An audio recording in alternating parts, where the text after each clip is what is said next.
এঁচোড় চিংড়ি, পটল চিংড়ি নাম তো সবাই শুনেছো, কিন্তু এটা হচ্ছে তরমুজের খোলা চিংড়ি। এই রেসিপিটা কিন্তু অসাধারণ টেস্টি হয়, একবার ঘরে বানিয়ে খেয়ে দেখতে পারো। তাই ওই মিশ্রণটিকে বানানোর জন্য প্রথমে কড়াইয়ে অল্প তেল নিয়ে গোটা রসুন, পেঁয়াজ, শুকনো লঙ্কা, তেজপাতার ফোড়ন দিতে হবে। তারপরে একটু চিনি, টমেটোর অ্যাড করে ভালো করে মিশ্রণটিকে নাড়তে হবে।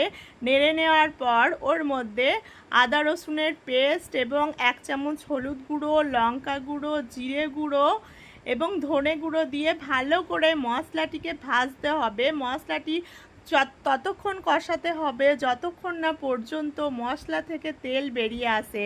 মশলা থেকে তেল বেরিয়ে আসার পর আগে থেকে যেটা তরমুজের খোলাটা সেদ্ধ করে রেখেছি তার মধ্যে আমি অ্যাড করে দিলাম। অ্যাড করে দেওয়ার পর কিছুক্ষণ নাড়লাম। এই রান্নাটা কিন্তু আমি পুরোটাই স্লো গ্যাসে করব।